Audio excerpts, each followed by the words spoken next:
Call the Dickson County Commission to order the December 8th, 2016 meeting. Would you please stand for the flag salute?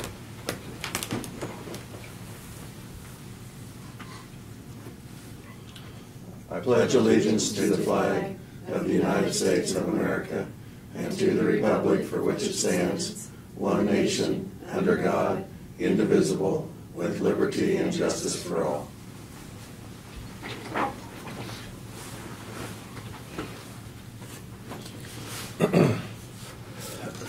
We do have one addition to our agenda this morning, is to consider approving agreement with KDOT and BNSF for a crossing signals on 3400 Avenue at Manchester. So with that addition, I move that we approve the agenda. Second. Been moved and seconded. All in favor say aye. Aye. Opposed? Motion carried.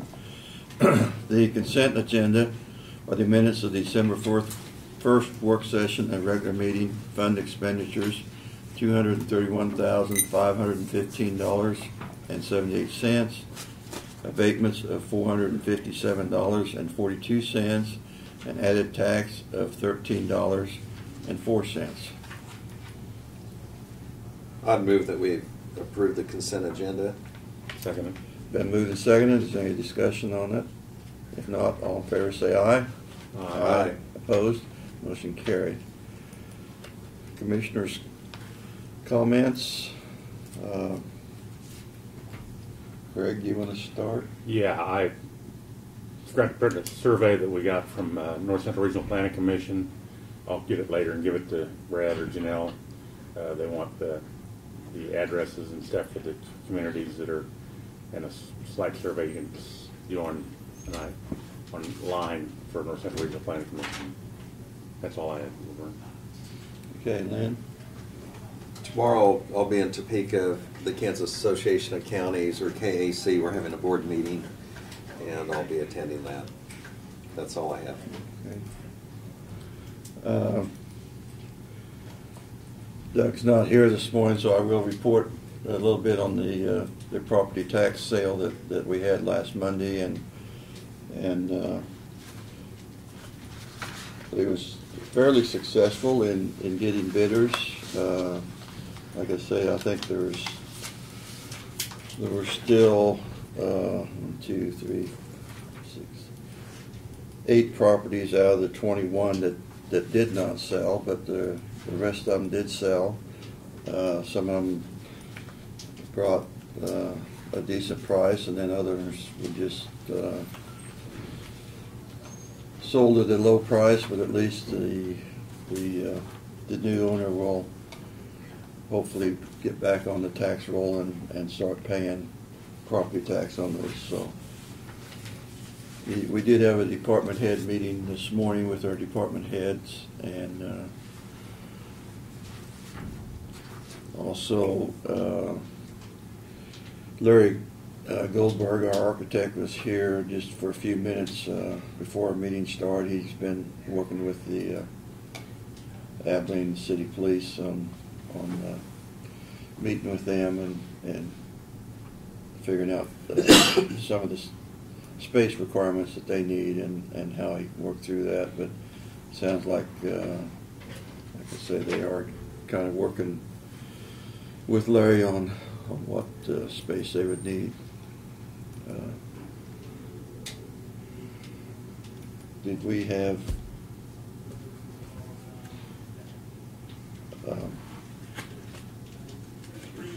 on school visit? Yeah. Was this school? Okay, well, I'll ask you to state your name and what school project and what school you're. Talon Combs, and this is my senior service project for Abilene High School. Okay. Virtual school. So do you give an oral report when you go back, or you just fill out a form? No, I just or? fill out this sheet. There's just a few questions on here that I answer. Okay, we will. You got your own tutor, your grandma coming down? Yeah. Yeah. All right. No help from her. What's the county's best valuation? Sometimes we ask these questions, you know, well, just what do you think the county commission? No, we don't ask that. But anyway, What do you think your mom does? How's that, or your grandmother does? Okay, there we go. Now what's her position? Grounds coordinator. Well, good. Good thing on that one. What's that involve? Stream bank. That's good enough for me. That's part of it. Okay, glad you're here. Presentations of petitions, proclamation, and other public comments. I guess we have none today, so Brad, you can start with your report. Okay, in your package, you've got the year-to-date budget reports. And I'm glad to again say that everybody's done a really good job of managing their budgets. We're all right where we would want them to be, or better in some cases. Your sales tax report is in there as well. It's holding its own. It was up just slightly in the month of September. 103,972, right at 104,000. Special sales tax, of course, is up slightly as well. And with the last month being the next month coming in, it should put us right at our projected $1.2 million. So I can't report that it's in excess, but I'm glad to report that it's not less. So I think we'll be right in line. So Our estimate was right on. estimate was right on, yeah. Give Janelle an A. So And I'm sure the other two commissioners, I've asked this question before, you know, the special machine fund, could we use that to build a building down at the road and bridge department to? it could be used for that, although that's what we typically take a lot of emergency equipment out of. Yeah, I know, that's what I'm just saying. I mean, there's 842,000, which is not, when you think about the price of equipment anymore.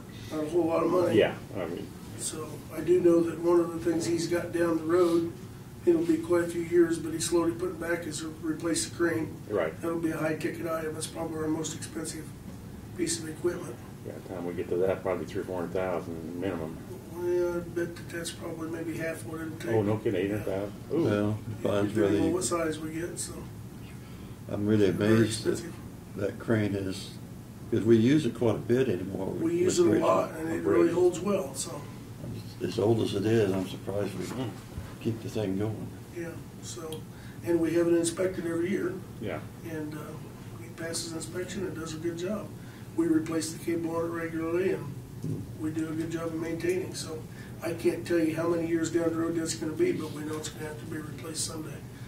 Not to mention, you know, our normal rotation on dump trucks and everything else, so, to answer your question, it could be used. Yeah. Kind of depends on how it sustains and what our needs are gonna be, so. what's the, what we got, 5 or 6 motor graders left? We have 5. 5? Yeah. The oldest one being, I know we replaced one here a couple of years ago, we got down from Sumner County. We got that, it wasn't the grader, that was a loader, I think. There was a motor grader we got. Oh, we did Yeah, get the yeah, used one off, yeah, way right. off Purple Wave or Yeah, whatever we got. yeah, from Yeah. township down in Right. Sumner County. Still had the, Right, like, brand new tires yeah, on it, so. yeah. Yeah, so I think we're in pretty good shape. I mean, Well, even as much as we use the graders, they're still got a lot of, right. Well, mileage on it. and I've spoken to Brad about this before, you know, we got this equipment, I think we need to, you know, with the taxpayers, to at least put it in the shed at night, so it's not deteriorating just because we have It it. does make a tremendous difference when it comes to the rubber seals and different things that you Well, raise damage and everything else. So. And go down there in the wintertime and have started up and let it run for 20, 30 minutes to clear the ice off the windshields, Yeah, so even if you scrape them. we're working on it. I know that Morton and the guys did just do a very small little metal enclosure southwest of the shop there. Didn't get a loader or something in a sign truck or something inside of, but we're slowly nibbling away at getting things inside. So. Yeah, and speaking of that, which we've talked about before, is we need to either build under our shop so we can pull the stuff in there and raise the bed up, to work on it. And Yeah, like everything else, the shop wasn't designed and built Yeah. for the equipment that we deal with today. And I'm sure that 40, 50 years ago when they built the shop, they probably never envisioned Well. having the size of equipment that we single had. axle truck was a big one. Yeah, so it's amazing to me how the mechanics can get the track hoe and the blades and some of that stuff in there finagling it around. It may have 3 inches clearance on the back, but they get it inside normally. So, but they can't raise the beds and stuff inside the shop. So, but that's been something we've talked about for many years, is trying to add a bay or two onto the end of it. It's large enough to handle that bigger equipment. So, we do. Earlier this week, they got the signs installed on Union Road for Liberty Township as a result of that speed limit. We went ahead and did the installation, and Martin actually got with the quarry and he's swapping them out for gravel. I think it was about $200 for the material and about $400 for labor. And we're, instead of having them pay us, they gave us credit dollar for dollar for gravel in the future, so we'll utilize that way. So. And I reached out to the legislators earlier this week. I did hear back from John Barker immediately, and he'll be here next Thursday. Randall Hardy and Dave Baker were both already committed, and as was Rick Wilborn. But Randall Hardy called back a few minutes later and said he could come the following week at 9 o'clock. He had rearranged a doctor's appointment or something, and so we've got 2 out of the 4 anyhow that are willing to come in. Baker and Wilborn said they had other commitments, and we appreciate the offer, but they'd get with us later. So, and I do know they've got meetings almost every day in Topeka, as we're reading about, so it's going to be difficult to get them together. So, but we'll get to talk to them anyhow. And then the last thing is the agreement that you've added to your agenda, KDOT. Well, several years ago, we got an inquiry from KDOT about putting railroad crossing arms, cross bucks on the crossing at 3400 Avenue just west of Manchester. And it's finally gone through the grant application process, and BNSF and KDOT are now wanting to put that crossing system in. It comes at no cost to us. It's all federal funds. So I have the agreement for that when you get down to it to sign to allow them to do that. So that's all I've got. Also, I'd like the new signs that we put up, the speed limit signs that between Solomon and Yeah, what do you think of those? I really like them. Yeah, I don't know. I think I kind of told you guys what we were working on. We finally got those in and got them up. We purchased 2 electronic signs, speed signs, and they were $2,300 a piece or something. They're actually traffic counters, but they're dual function. They're solar powered signs, and if you've been that way, you'll see them. They light up and tell you your speed. They're all programmable. If you're between 55 and well, if you're below 55, it just flashes green and your speed. If you're above that, it gives you a message across the sign that says watch your speed. If you can program it, if you get above 75, better watch it foolish or something. You can put all kinds of stuff on there, but we haven't got too creative at this point. We went out and identified the location around the county over the past 15 years that had the most traffic tickets for speeding and the most accidents. And that particular area was the highest. So we started out there. Our intent is to leave it there for 2 or 3 months. About the time you'd become complacent seeing it, then we'll move it east of Abilene on Old 40 to the second highest location. Our intent is down the road to be able to show that things have declined, because when you see those, your first non-conscious reaction is to hit the brake and slow down. And hopefully that's what people do. The other benefit to those is it actually records traffic both ways, even though it only displays traffic as it's oncoming. And we can go out and wirelessly download the data to the laptop, and that gives us our traffic counts. Instead of putting the hoses across the road, we can tell how many cars have come and gone both directions, the time of day, and all that. So we knew we needed to add a couple more traffic counters. This gives us a method of doing not only that, but helping mitigate some of the traffic hazards out there as well. So time will tell how it works, but I think it is a good awareness thing to just remind people if they're speeding. So I know when I come in on First Street, I come in that way, that's the first thing I look for is, okay, how fast am I going? Yeah. I've only come by Turn Solomon or the Old 40 once or twice, and it's been a couple weeks ago I saw it, and it's a good idea. I mean, it's, like I said, makes you aware of. And all it costs us is a post to go in the ground, and then we'll leave the post there and we'll move the sign to another spot so we can always come back there in the future if we want to, so. So does it slow you down? Yeah, it does. It does me. Well, it But does me too. I'd have to speed up, but I want to get to go faster. If I'm coming in Abilene and see that one on First Street, it makes you look at your speed. It does. Because you're actually slowing down, but you don't realize, are you over by 3 or 4 mile per hour, Right.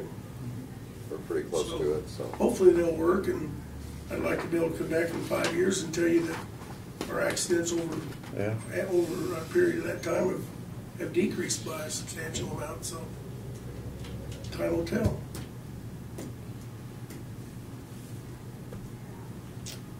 Okay. So we'll get into these other items under new business in. So we got notices and communications. We got another holiday greetings here from the Cook, Flat, and Strobel engineers. I'll put that up there, Lynn. sure.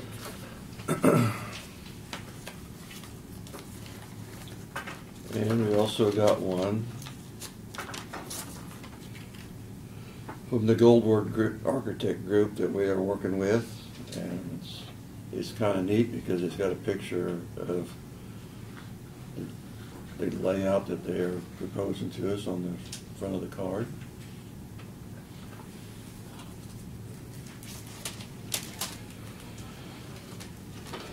This was a survey. I'll give it to you, Brad. They wanted you to fill out something there, and this one, that's on the pipeline safety company.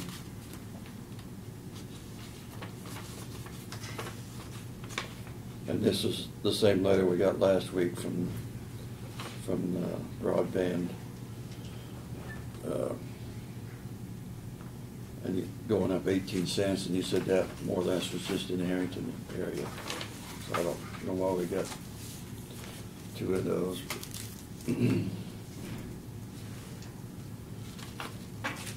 All right, this one is from the U.S. Department of Commerce, Economic and Statistical Administration. Yeah, and this is another survey that they said they'd sent to us earlier. I don't know if you can check to see whether you filled it out or not. The census stuff, I gave that to Janelle, so they don't want budget information. So. Oh, yeah. There, I found that letter opener.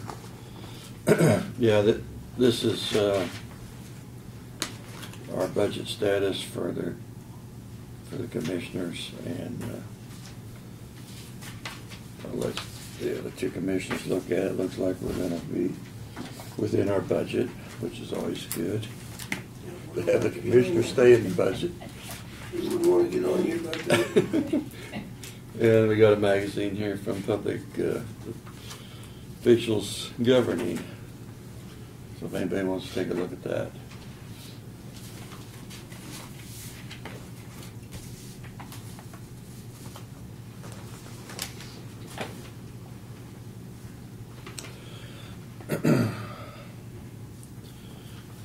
Next item, introduction and consideration of resolutions, which we have none today, or unfinished business. Under other business, the first one we have to consider is to consider appointment of Sandra Messenger to represent Dixon County on the Flint Hills Area Agency on Aging Board of Directors. So we just need a motion to. So moved. Second. It's been moved and seconded. Any discussion? If not, all in favor of appointing her to the board, say aye. Aye. Aye. Opposed? Motion carried. The other addition that we had was this agreement with KDOT and the railroad to put up crossing signals on 3400 Avenue. And that's at Manchester, just right? Just right west of Manchester, there at the West. tracks, right along the west side of Manchester, Okay. on 3400 Avenue. And we've got So- the agreement with KDOT, there's 3 copies there. And it's federal funds that gets channeled through KDOT.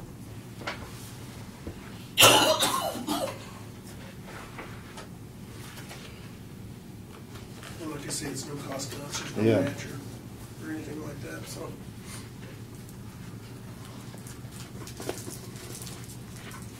I move we approve the agreement with KDOT and BNSF for the crossing signals on 3400 Avenue, Manchester.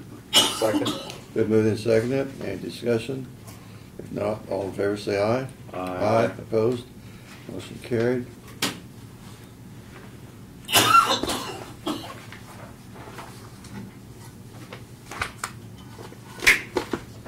Like I'm the only one that signs this? Yes, you and Barb. Yeah.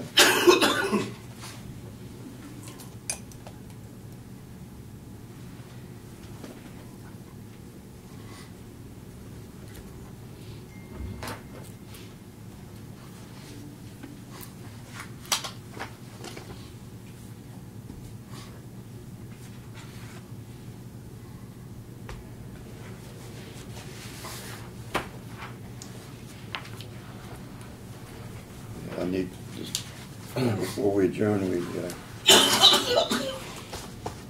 got some other signatures here.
Okay. Anything else? I move we adjourn. Second. Been moved and seconded. We adjourn. All in favor say aye. Aye. Opposed? Motion carried.